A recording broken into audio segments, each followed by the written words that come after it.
नमस्कार दोस्तों। मैं हूं शशांक लखेरा और इस वीडियो में हम बात करने वाले हैं भारत में अनएम्प्लॉयमेंट के बारे में।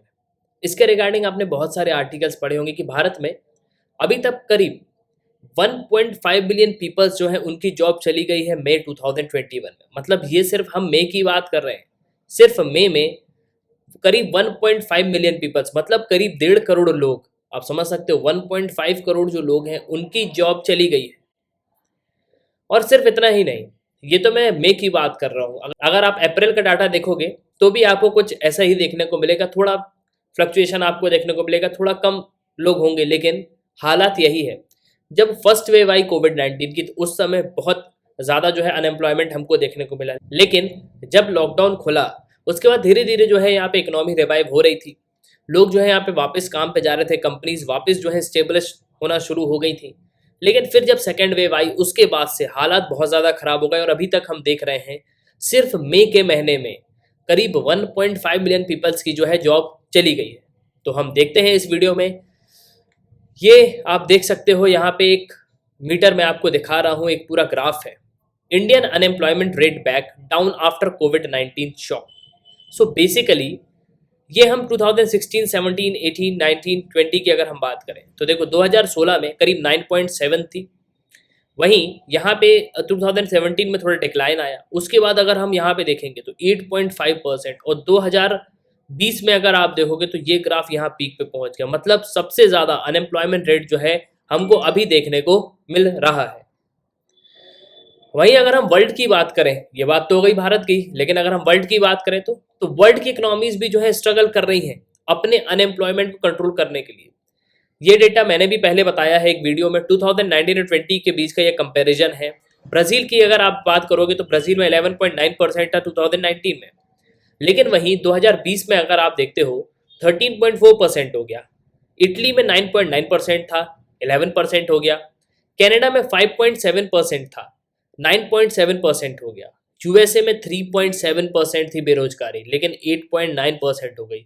तो आप देख रहे हो सिर्फ एक साल के अंदर में, मतलब इस पेंडेमिक ने यह हालात कर दी है कि अच्छे अच्छे देशों की इकोनॉमी, जिनकी ह्यूज इकोनॉमीज थी, जहाँ पे अनएम्प्लॉयमेंट रेट बहुत कम था, वहाँ पे हमको बहुत ही ज़्यादा अनएम्प्लॉयमेंट रेट देखने को मिल रहा है। अब यह आर्टिकल टाइम्स ऑफ इंडिया का है। यहाँ पे ये कह रहे हैं 15 million lose work in May, urban jobless rate hits 18%। तो अर्बन जॉबलेस जो रेट है वो अब 18% हो चुका है। और अभी तक करीब 15 मिलियन जो लोग हैं, 15 मिलियन जो पीपल्स हैं वो अपने काम से जो है यहाँ पे छूट चुके हैं। मतलब उनका काम जो है यहाँ पे छूट चुका है, उनके पास कोई भी काम नहीं है। अब यहाँ पे अगर आप देखोगे तो ये सब डेटा पब्लिश कौन करता है? भारत सरकार तो सालों में ये सब पब्लिश करती है, ठीक है, लेकिन इसमें एक प्राइवेट कंपनी है वो सभी पब्लिश करती है, जो centre for monitoring Indian economy, इसको CMI के नाम से जाना जाता है। ये एक इंडिपेंडेंट नॉन गवर्नमेंट ऑर्गेनाइजेशन है। ये ध्यान रखना, ये इंडिपेंडेंट है और नॉन गवर्नमेंट एंटिटी है ये, जो बेसिकली एक इकोनॉमिक थिंक टैंक की तरह जो है काम करता है। उसके अलावा जो बिजनेस इंफॉर्मेशन कंपनी है उसकी तरह भी जो है ये काम करता है। तो यहाँ पे ये सिर्फ जो बिजनेस के बारे में, बिजनेस की जो कंपनीज हैं उनके बारे में यहाँ पे जानकारी देता है। इसके अलावा ये एक इकोनॉमिक थिंक टैंक है, मतलब इकोनॉमी के बारे में सोचता है कि इकोनॉमी जो है किस तरीके से हमको रिवाइव करना है, वो भी जो है ये यहाँ पे बताता है। और हर एक सेक्टर में ये ध्यान देता है। स्टेट वाइज भी अगर आप देखोगे तो हर एक स्टेट में एग्रीकल्चर सेक्टर है, इंडस्ट्री सेक्टर है, और भी जो प्राइवेट बहुत सारे सेक्टर्स होते हैं उन सब के बारे में ये यहाँ पे डिटेल देता है। अब अगर आप यहाँ पे देखोगे तो CMI जो है इसको नरोत्तम शाह ने फाउंड किया था 13 अप्रैल 1976 में, और इसके प्रेजेंटली हेड है महेश व्यास। कुछ इस तरीके की बिल्डिंग आपको देखने को मिलेगी। इसका हेडक्वार्टर जो है आपको मुंबई में देखने को मिलेगा, और इसके जो सबऑर्डिनेट ऑफिस हैं वो आपको बहुत सारी जगह जो है देखने को मिलेंगे। अभी जो centre for monitoring Indian economy है ये किस चीज़ पे फोकस करता है? तो बेसिकली ये इंडियन इकोनॉमी पे फोकस करता है। इंडियन इकोनॉमी में इंडिया की जो इंडस्ट्रीज हैं, स्टेट्स में, एग्रीकल्चर में, फॉरेन एक्सचेंज, बिजनेस, जो उसके अलावा जो ग्लोबल इकोनॉमीज है उन पे ये वर्क करता है। उसके अलावा जो नेशनल अकाउंट फिगर्स होते हैं, मनी कंट्रोल जो होता है, बैलेंस ऑफ पेमेंट जो होता है, उन सब पे जो है यहाँ पे ये काम करता है। उन सब के डाटा को जो है यहाँ पे एनालाइज किया जाता है।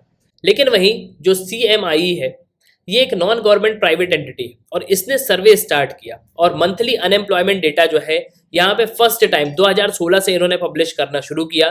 तो ये एग्जाम पॉइंट ऑफ व्यू से इंपॉर्टेंट हो जाता है कि पहला डेटा कब पब्लिश किया गया था, तो 2016 में इसको पब्लिश किया गया था और इसका हेडक्वार्टर आपको मुंबई में देखने को मिलेगा। सो बेसिकली पूरे स्टेट का यहाँ पे डाटा जो है लिया जाता है और इसको जो है एनालाइज करके यहाँ पे ये पब्लिश करते हैं अपनी रिपोर्ट।